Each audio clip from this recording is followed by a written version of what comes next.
Jauan Jennings wants a new contract from the 49ers or he wants to be traded. Just how good is Jauan Jennings? Well, instead of me telling you, we're going to go to the film and you can decide for yourself on today's Gold Standard podcast.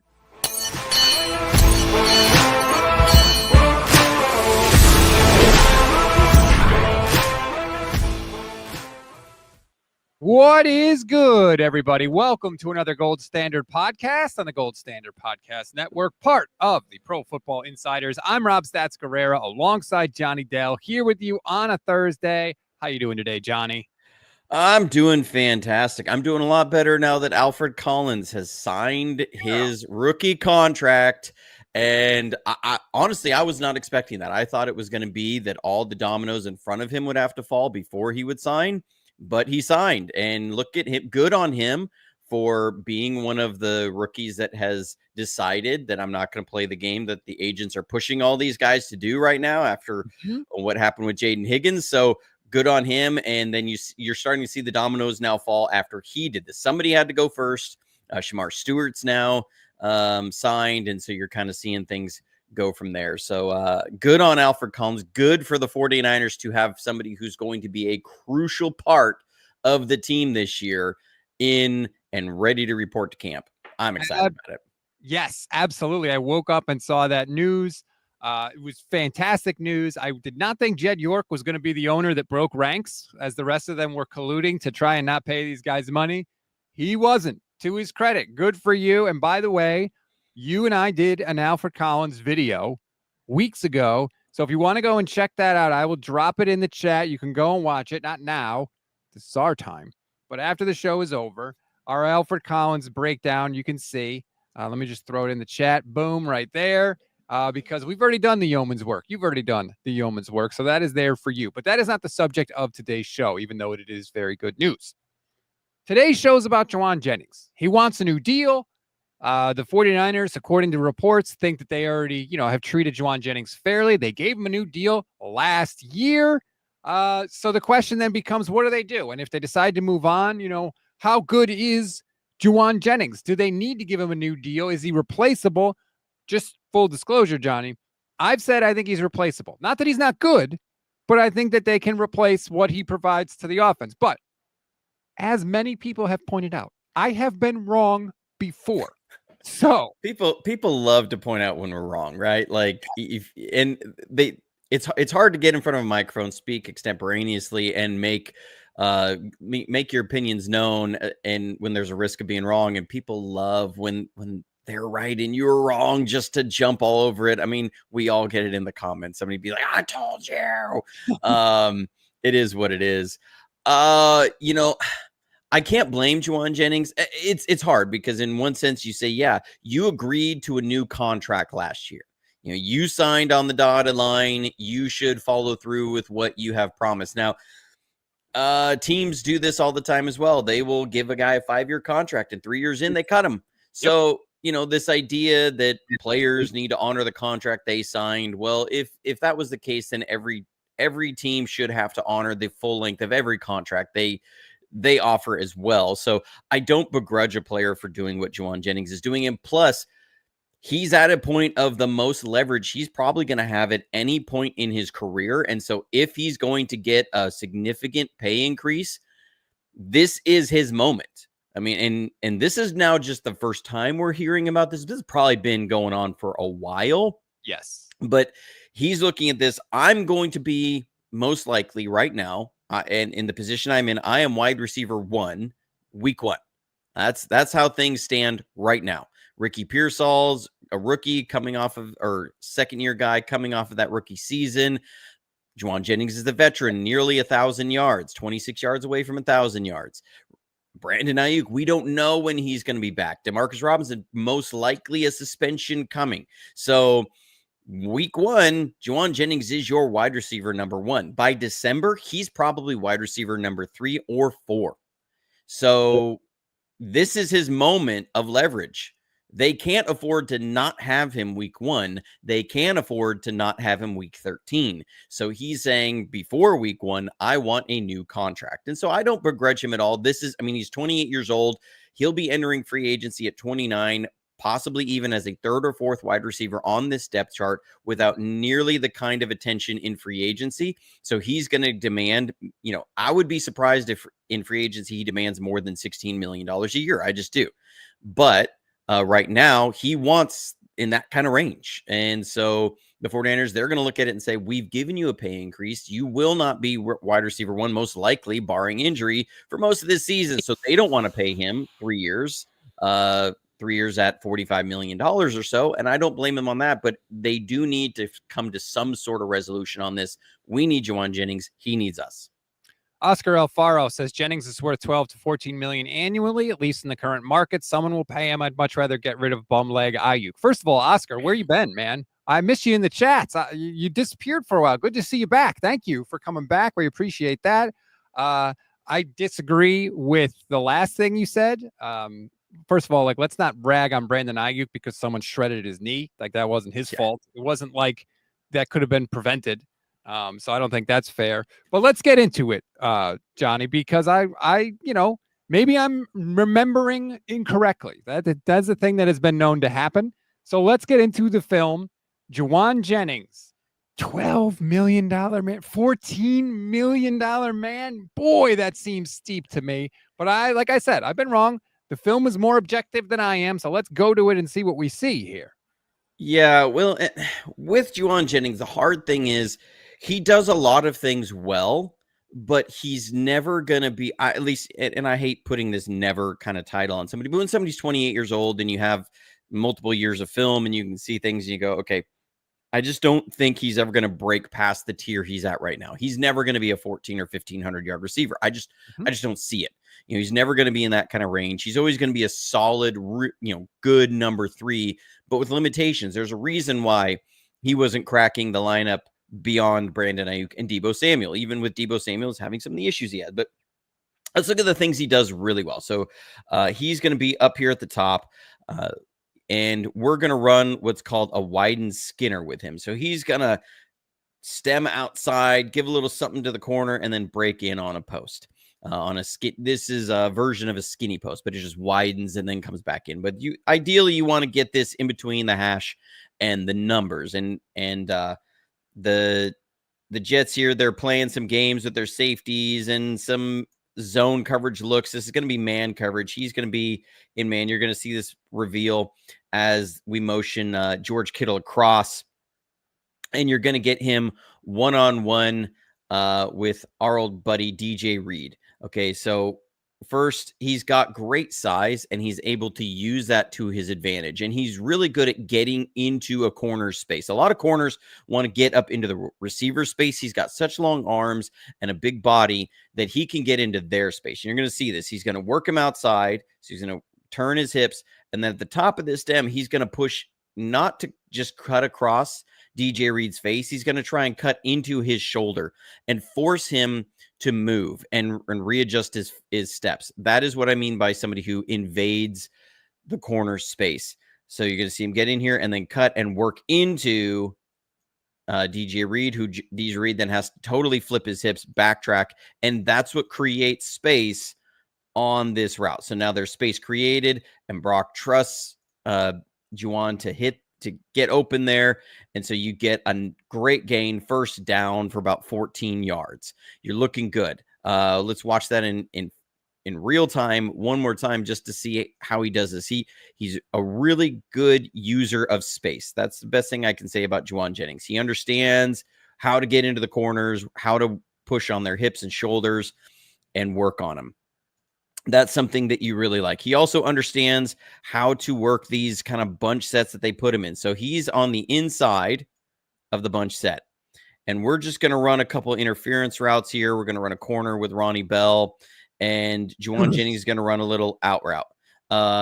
Also a drag route. So it's is what Kyle calls it, outside. And so he understands how to work this bunch as he's going to get in behind Ronnie Bell, stack himself in here, and not allow this DB to just come over and guard him. So he's going to hide in there and then break out.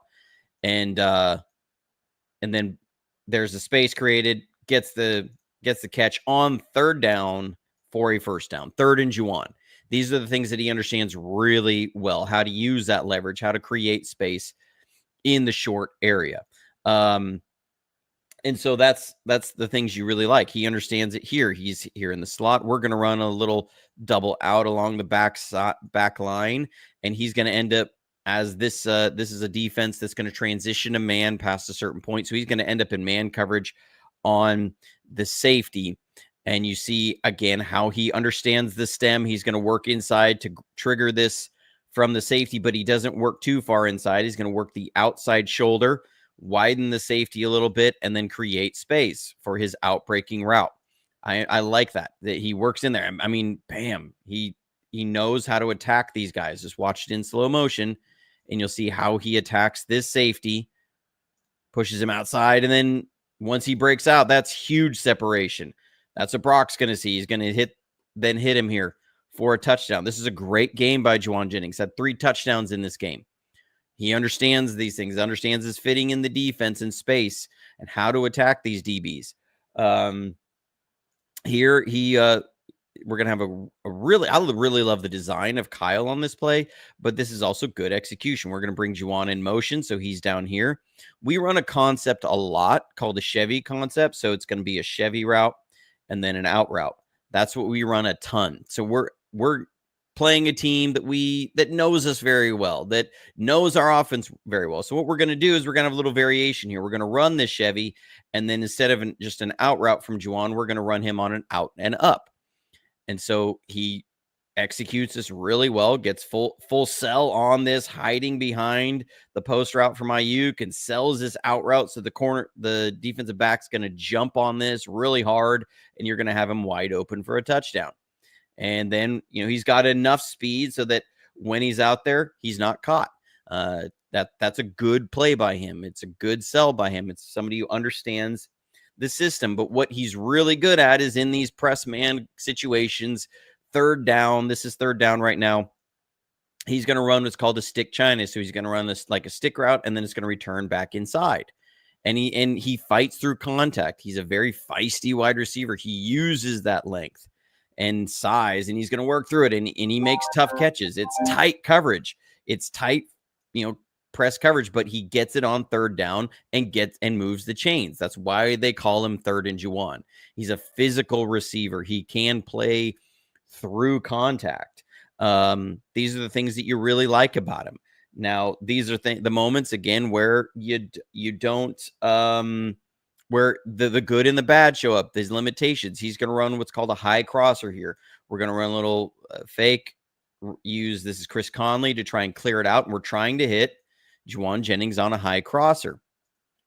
And he's going to, he runs this just how you would want it in the playbook. And he's got it clear, but they're going to end up having a defensive back drift into this because he doesn't quite have the speed. Again, Deebo Samuel would be about here and a catch point out here way past the numbers. Jauan Jennings isn't going to be quite that. And so there's a defensive back who's able to get into this, but he still makes the physical catch, mossing a guy I remember over him. I think all of us were super hyped at this play. The defensive back sitting there going, I played everything correctly. We got this guy to bite. So there's you see why you like him, also where some of the limitations are. It's a great catch. If he had a little bit more speed, it wouldn't be such a contested catch. So, those are the things with Jauan Jennings that we really like, that kind of stand out as him, of somebody who you want to keep on the team, right? Let me stop you just for a second. Yeah. A lot of the things that you're showing, how he can manipulate space and eat up space, all of those things are things that you have to do because he can't use his speed to create the space. So and that's not meant to be a knock. It's just, this is how he's able to do it because he doesn't have the speed, which is the way a lot of other receivers create the space. He's doing the technical things when it comes to route running and body positioning and all that stuff. That's great. Can someone else do those things on the roster? That is the question that it comes down to for the 49ers. Can Ricky Pearsall do those things? Can Jacob Cowing? Can Jordan Watkins? Can one of those other guys do those things? I don't know enough football to say accurately, I guess. I think that the chances are good that someone can, but I could be wrong. I think what they're looking at is that can somebody else play the same role and get even more production, or even more consistent production, or not even necessarily more production, maybe the same production, but bring some more elements that are there. This was another big play he had in this game, but it's going to show the limitations and why he continually was number 3 on the depth chart. We're running what's called the drift concept. So we're going to run a hard play action fake, and then Jauan Jennings running a drift route, which is going to be from this spot. It's going to be a 7-step or 6-step, drift route inside. He's going to break and then work to space. This can be a flat break off. It can work almost like a post. That's how the drift route works. He's going to run it more like a post. And this is a great throw. He runs these routes with no fear. There's no hesitation, no slowdown over the middle. But if we go back on this, whenever we saw Debo or Brandon Ayuk with this kind of angle on a safety, or Ricky Pearsall, it's a touchdown. It's gone. This is a great throw. It's in stride, but he doesn't have that extra gear that turns a big play into a game-changing, explosive touchdown play. He's not a home run hitter, and that's okay. But we have to understand that, like you can see, he just can't outrun the safety. If you consider Ricky Pearsall's first touchdown as a 49er, it came on a very similar play. He was running an in-breaking route. It wasn't quite the same route, but it was really similar. Safety was in a similar position, and he just outran him all the way to the end zone. You're not going to see that with Jauan Jennings. He's trying to break away and can't. I remember that during that game. I was like, that's a touchdown. Like, there's no one there. He's got the space. He didn't have the juice. Yeah, and especially in a game where you are struggling with special teams and things, and your running game isn't quite as much. You don't want to get tackled at the 40. You want that to be all the way into the end zone. So when Kyle's looking at this and he's saying, okay, I got the perfect play, the perfect timing, and if that's Debo out there, if that's Brandon Ayuk out there, if that's Ricky Pearsall, if that's Jacob Cowing, we have 6 points on the board. He's going to look at plays like this and say, okay, Jauan, are you worth $12 to $14 million a year?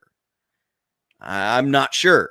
Yes, you had 3 touchdowns in that game, but you could have had 4 if you have that extra gear.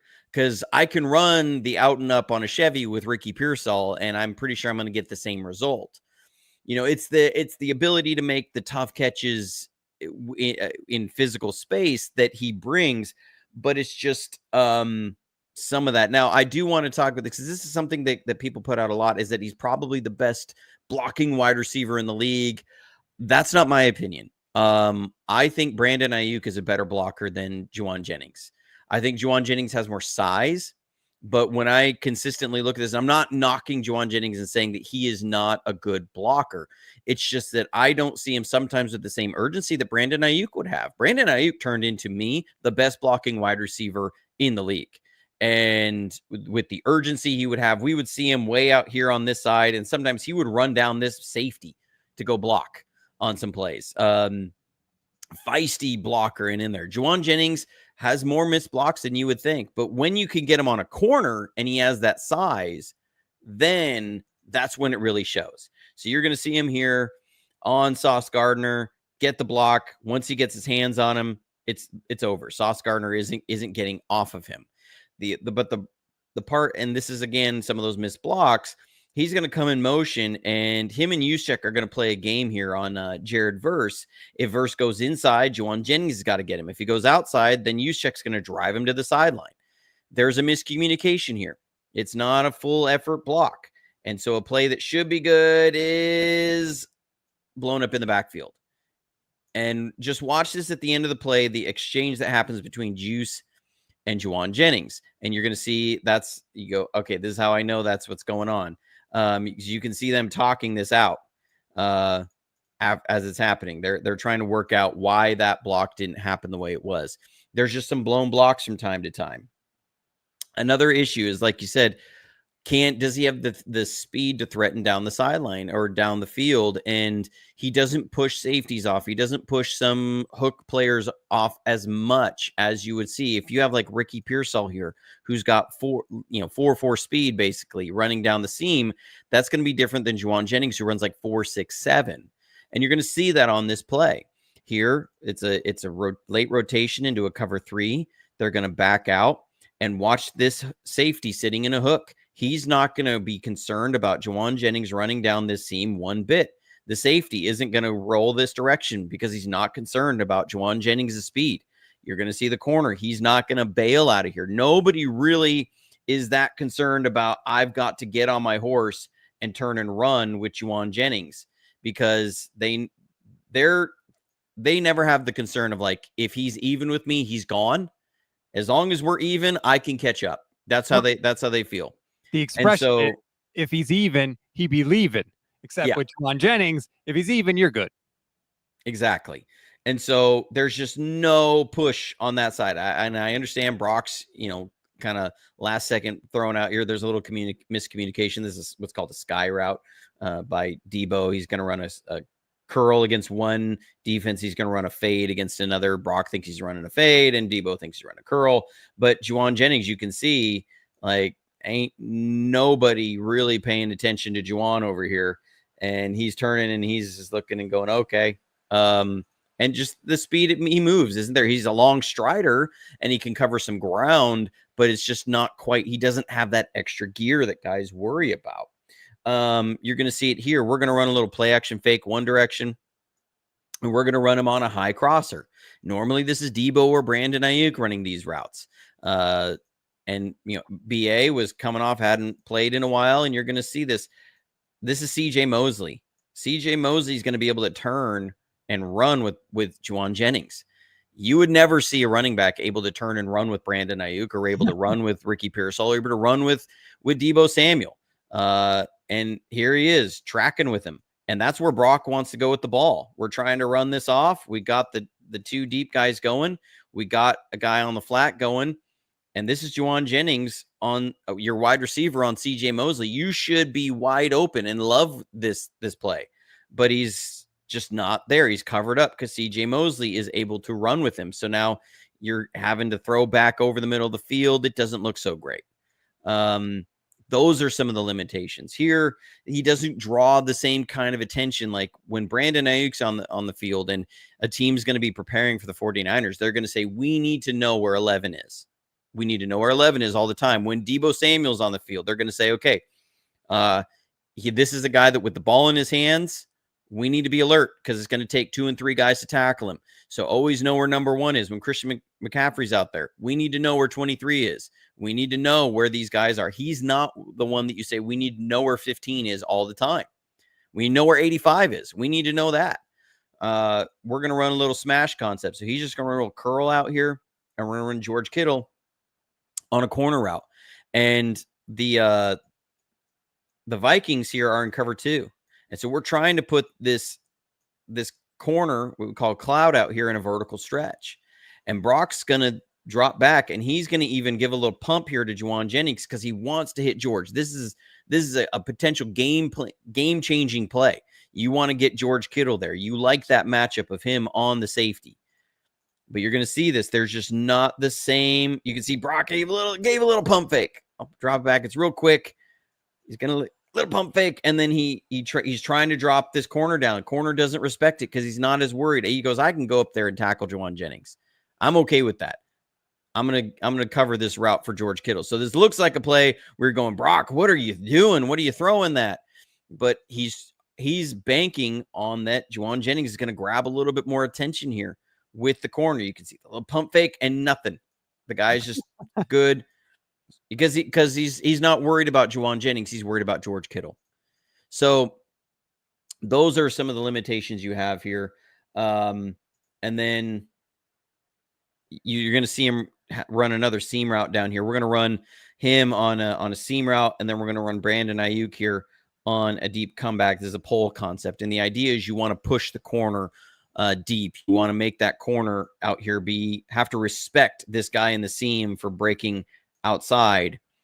and you want to create more space. We create a little bit of space, but you're going to watch that. I think it's Witherspoon. He doesn't really bail out all the way. He's going to kind of jog this down. They are perfectly fine with a linebacker running with Jauan Jennings down the seam, where Brandon Ayuk is gearing down. And so there should be more space out here.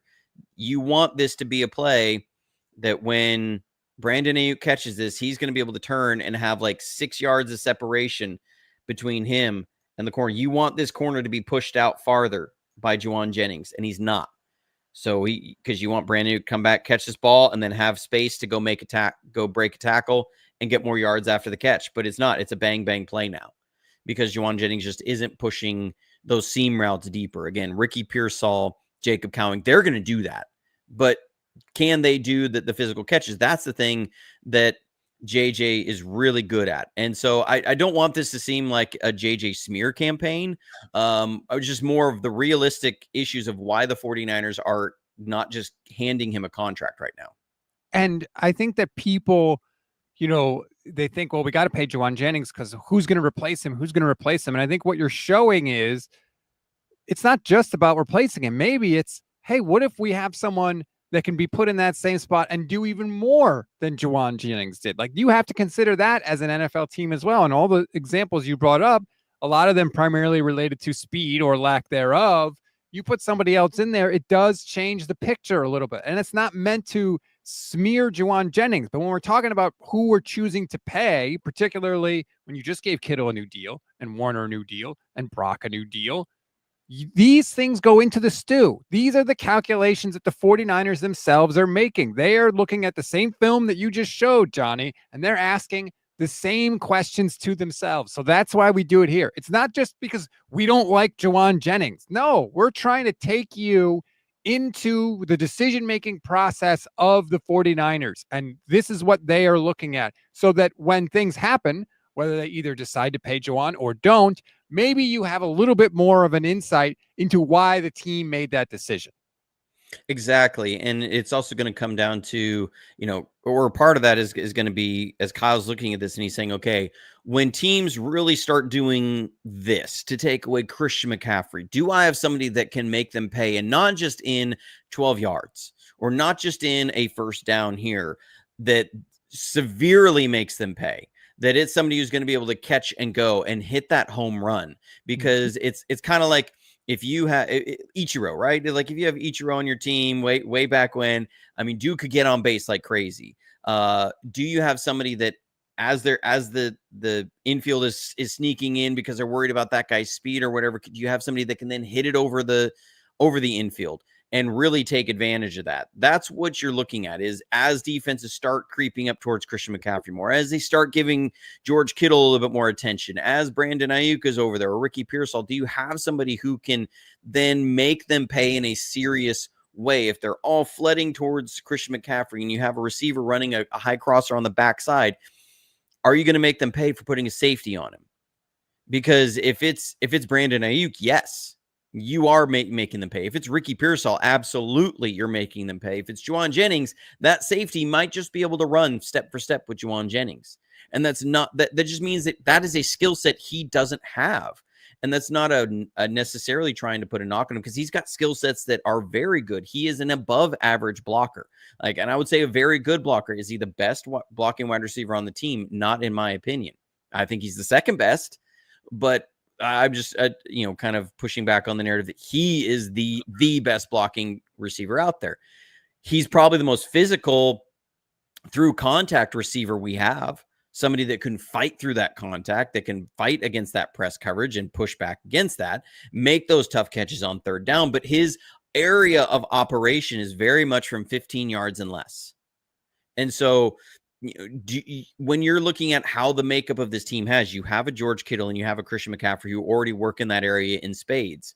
You need something else. That's why he just wasn't out there a lot in 21 personnel. When we were in 21 personnel last year, a lot of times, even down the stretch, it was Debo and Ricky Pearsall that were out there over Jauan Jennings.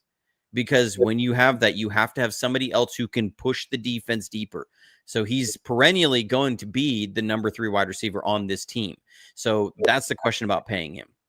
I love Jauan Jennings, but I just don't think you pay him more than wide receiver 3 money. And I just want to point out to people, when the Niners went to the Super Bowl in 2023 and they were crushing people, when this offense was unstoppable, Jauan Jennings got 33 targets on the year, had 19 catches on the year, 1 touchdown, less than 300 yards. That shows you this team doesn't need Jauan Jennings to be wide receiver 1. Like, we just saw an example of this. And I know he played well last year. Great. Good for him. Like I said, he deserves more money. I just don't want the 49ers to be the one that gives it to him. I'm sorry. Like, I don't. It's a salary cap league. I hope they do trade him and he gets, a boatload of money somewhere else. Or if they wanted to give him a couple more $1 million this year and then let him hit the free agent market next year so he can get a bag, I'm fine with that too. But I'm not into the extend Jauan Jennings beyond this season. You've drafted Pearsall, you drafted Cowing, you drafted Jordan Watkins. One of those guys has got to be able to at least produce what Jauan Jennings has given you for a lot cheaper. Yeah, and you have the investment in Brandon Ayuk, and you have the investment in Ricky Pearsall, because you believe that those guys bring the ability to make catches against man coverage. You believe that they can. When we drafted Ricky Pearsall, and we're sitting there with Ricky Pearsall or Deebo Samuel and Brandon Ayuk already on the roster. Now I understand they were doing the things with Brandon Ayuk, but the first thing I did when I watched Ricky Pearsall's tape is I was like, look, this is a kid that he's going to take over that slot role from Jauan Jennings, because he can do everything that Jauan does, but he pushes the seam harder and he pushes those safeties and those hook guys, and that's going to create more space over the middle. So, I look at this and I say, where if Jacob Cowing's taking that next step, and we all love the speed he brings, and Ricky Pearsall's taking that next step, and you're looking at Brandon Ayuk is well ahead of schedule. Again, come October, where does Jauan Jennings fit on this roster? Say the wide receiver room stays healthy through most of the year. What's Jauan Jennings' production going to be this year? Is it going to be a 1,000-yard season? I don't see it. Is it going to be a 700-yard season? I don't see that. It's just there's too many mouths to feed on there. And that's what happens is, what are you paying for your production that you most likely will get? Now, he's probably going to be the guy that gets a lot of production in the first month of the season, but you don't want to hamstring 2026 because you really need him in the first month of 2025. That's the main thing. Don't you look beyond the first quarter of this season and then see where you are, because you got to live in both worlds. I know it's scary, right? A lot of people are scared, Johnny. A lot of people are saying, hey, we can't go into the year with Ricky Pearsall and Jacob Cowing as our wide receivers. You can't do it. And I'm saying, yes, you can. I'm here to say, yes, you can. You can live with a little bit of discomfort as long as you got 85 and you got 23 and you got 13 there. I live with it. I saw Kyle Shanahan get Richie James like 150 yards in a game one time. Like, damn, man. It doesn't scare me as much as it scares other people. And I think that people are not fully taking into account what you said, which is what the depth chart looks like beyond the scary first part of the season. Yeah, and I think where the money he's looking at, look, if it was 15 million a year, I would say absolutely not. Absolutely not. That's just too much for, I think, the limitations and what he brings. If it's 10 million, I'm starting to feel better about that. I'm not 100% sold, but I'd be okay at 10 million.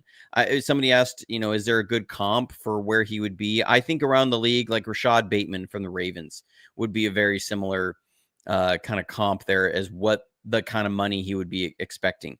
Jauan Jennings was, I think, 28th in the league in yards last year, and Rashad Bateman is the 28th highest paid player in the league, and Rashad Bateman's making 12.25. That's where he's at.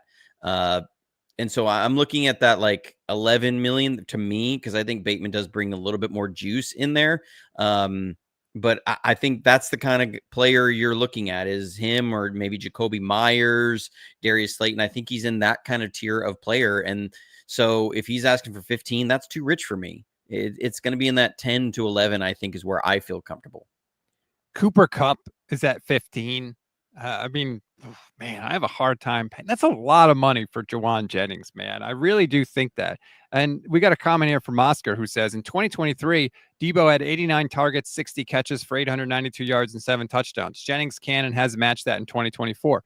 But you know why we were all mad at Debo for that? Because he was getting paid way more than Jauan Jennings is getting paid. That is the point. When you the higher your salary goes, the higher the expectations for your production go. It goes hand in hand.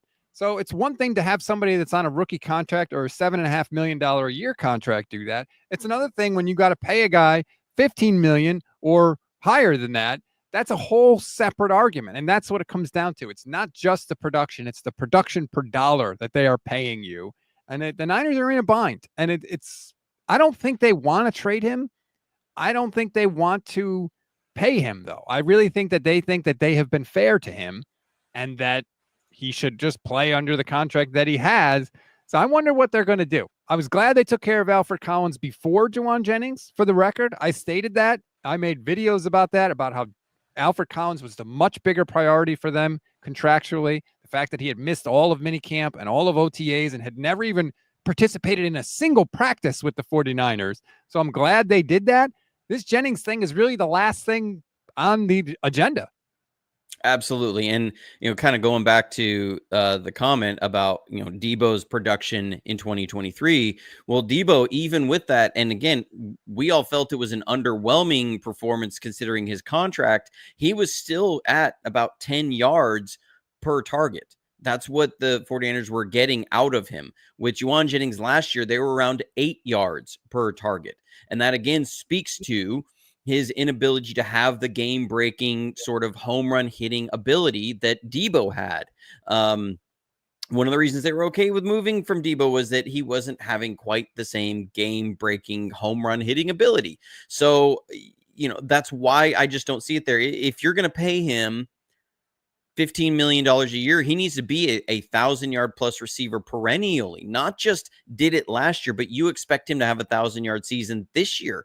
And I don't see it. I just don't. I think he's going to be a very reliable third down player. He's going to be very much an important piece of this 49ers offense. He is a primary third down guy who keeps moving the chains and allows you to run the ball. And I love that. I love the tenacity he brings. I love his fire. I love some of the plays he's made in the playoffs. He's been absolutely clutch. He's very reliable, great hands, catches almost anything. I think he only had one drop last year. Yep. But can he get the consistent separation? Can he help you down the field a little bit more where you want your receivers to help you a little more? It's just not there. So I'm in favor of giving him a pay raise, just not to the level that he's seeking at this point. But I don't blame him for trying to leverage it because this is his window. He's somebody who doesn't have the speed. He's gonna be on the wrong side of 30 very soon. And so if he's 29, teams are not going to give him a 3-year big money contract. They're going to give him a 2-year shorter term deal. That's really what they're going to look at. So he's looking at, if I'm going to get my money this year, this is it. And I think he wants more guaranteed money. Right now, Jaden Higgins has more guaranteed money than Jauan Jennings does. Now some of that's because of Nick Caserio, but still, Alfred Collins right now has more guaranteed money than Jauan Jennings. I think that's a big deal. I could see why that would be frustrating for him. And by the way, to go back to Oscar's comment, Debo Samuel also had 225 rushing yards and 5 rushing touchdowns that season, in addition to the 7 receiving touchdowns. So that has to be a factor for Debo Samuel as well. We got a super chat here from Mr. G. Thank you very much. Says, what happens if the 49ers don't pay or trade Jauan Jennings? Can they force him to play out the year? Well, they can't force him to play. You can't force a guy to go play football, but you can say, we're not trading you and we're not paying you. So you either play for us or you don't play football this year. That is what can happen. Now, I don't think it's ever going to get to that, but that is, if both teams wanted to sort of dig in, both sides, I should say, that's what happens. Now, I don't think that's what's going to happen, but you asked, so I'm answering. Yeah, absolutely. And I could be wrong on this, but I believe he would then, I'm not sure if he's accrued enough time. I think he has, because of the extension last year, accrued enough time to not be a restricted free agent. again. That they wouldn't have to tender. They wouldn't have to tender him. I do believe that one advantage he has now versus last year, if he tried to do this last year, he was a restricted free agent, so they had to tender him at a certain draft pick to slot to get. If anybody else wanted to sign him, they wouldn't have to do that this upcoming season. So he does have that leverage. He would be sitting out, but he's sitting out one of the prime years of his career, and so that's the big question. Like, if you're Jauan Jennings and you're 28, do you really want to sit out a season at 28 years old, not play football for 24 months almost, and go try and sign a big free agent contract at 29? I don't see that. And he can't sit out the whole year. If he sits out the whole year, his contract tolls, and it's like he doesn't hit free agency. He would still be under contract by the 49ers. So he can sit out until I forget what week it is. I think it's like week 10 or something like that. And then he has to play because he wants to hit free agency next year. So he would have to play football this year if he wanted to get to free agency next year. It just would be much smaller than if he were to play the whole season. Again, I really don't think it's going to get to that. I think one way or another, this situation will be resolved. I'm willing to say, Johnny, by Tuesday, because that's when the vets report to camp. If you're John Lynch, you've done all this work, all these contracts done to have a drama-free offseason. You just got Alfred Collins done. He was your last pick from the draft class. You don't want this hanging over your head. That's the last thing you want. You did all this work to avoid this exact situation. So whatever the resolution is, a trade, a not trade, a contract, whatever it is, have it done by Tuesday, please. Absolutely. I think something that makes sense would be an increase in maybe not even a signing bonus, just an increase in his base salary and making it fully guaranteed this season. I think that would be enough to move the needle. Say throw $6 million onto his base salary, make it fully guaranteed. And that kind of spreads the money out a little bit, because the way that it would work is that the cap hits don't hit until he's actually paid. But the money would go in escrow, it would be guaranteed to him. And so I think that's something that makes a little bit more sense for where they're at with him. And I would like to see. Will that happen? I don't know. It just depends on exactly how much his real true number is. Wedge Antilles says, Rob, how much does Kyle Shanahan get involved with this? How much value does Kyle put into JJ? Two things there. Number one, I don't know. But remember, look at you with the Star Wars mug. Yeah, I know. Yeah, I mean, in honor of the Wedge Antilles name. Yeah. One of my favorite handles of any of our commenters here. Love Wedge Antilles. Remember, the Niners went out of their way to tell Mike Silver that we're not going to let Kyle Shanahan make the decisions anymore, right? Because they regret that Brandon Ayuk contract, and Shanahan's the one that said get it done. Shanahan's the one that stopped that trade. So if you think they regret Kyle Shanahan getting Brandon Ayuk's contract done, they're definitely going to regret paying Jauan Jennings $15 million a year. So I don't know that, they've made a show of saying Kyle's not really the one that's going to make these emotional decisions anymore. So I don't know. Yeah, I don't know either. And what is the dynamic between Kyle and John right now, as far as what that is and what Jed is saying in the room? That's a good question mark. I don't know enough. Honestly, I don't know. I could understand if Kyle loved Jauan Jennings because of the way he plays and all that stuff, but I could also see Kyle Shanahan going, God, I really like receivers that can run a 4-4-1 like Ricky Pearsall can, or a 4-3-5 like Jacob Cowing can, or a 4-3-5 like Jordan Watkins can. Like, you know what? Part of me is a little curious to see what that might look like. And maybe Kyle's not that upset if Jauan Jennings decides to do a hold-in during camp, right? And Kyle could run these guys on the field and kind of see what it looks like with them in there. Maybe that's another thing. Maybe Kyle's like, hey, you know what? Maybe this is the best thing, because I get a little preview of my young, unproven guys, and we still have Jauan Jennings under contract, and we can see how this thing sort of plays out. Yeah, and Kyle loves home run hitters. I mean, that's just the way he is. Like, he loves the home run hitters that because he said this at all. Like, it is really hard to scheme up those plays, to set everything up perfectly to get that open lane where you got an angle on the safety, and then you've moved that linebacker just enough. you want to be able to take advantage of it when you get it, because you don't get that many opportunities. And so when you do, you've got to make them pay. And that's why you get a Deebo Samuel. That's why you get a Brandon Ayuk. That's why you get a Jacob Cowing, why you get a Ricky Pearsall, why you have Christian McCaffrey there, why you go get Isaac Guerrero, who's a home run hitter from that spot. That's why. Perhaps a new Jauan Jennings shooter has entered the chat. We got a little bit of breaking news here. According to Ian Rappaport, receiver Mike Williams has informed the Chargers that he plans to retire, walking away after 8 years with 2 eclipsing 1,000 yards. Does Jim Harbaugh pick up the phone now, Johnny, and say, hey, you know what? We might want to make a move for that little Jauan Jennings guy?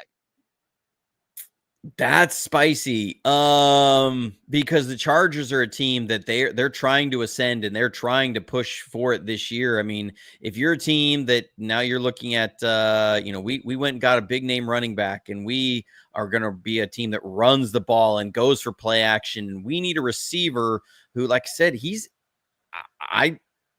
Jauan Jennings is the second best blocking wide receiver on our team, and one of the top, I think, 10 blocking wide receivers in this league. He's not perfect, but he's a lot better than most of the league. Man, that's a very attractive moment. You have that thing like, okay. And that is a gaping hole for a team that did not need a gaping hole right now.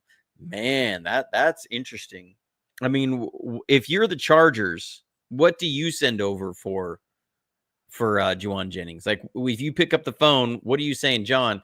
I'm going to offer this. What would you give for Jauan Jennings in their shoes? Well, that's the thing, and that's what I've been talking about, right? Because not only do you have to give up assets to get Jauan Jennings, then you have to pay him. So you're spending a lot of capital on Jauan Jennings, who, while a good player, I don't know if he would justify that kind of investment. I mean, Deebo Samuel went for a 5th-round pick.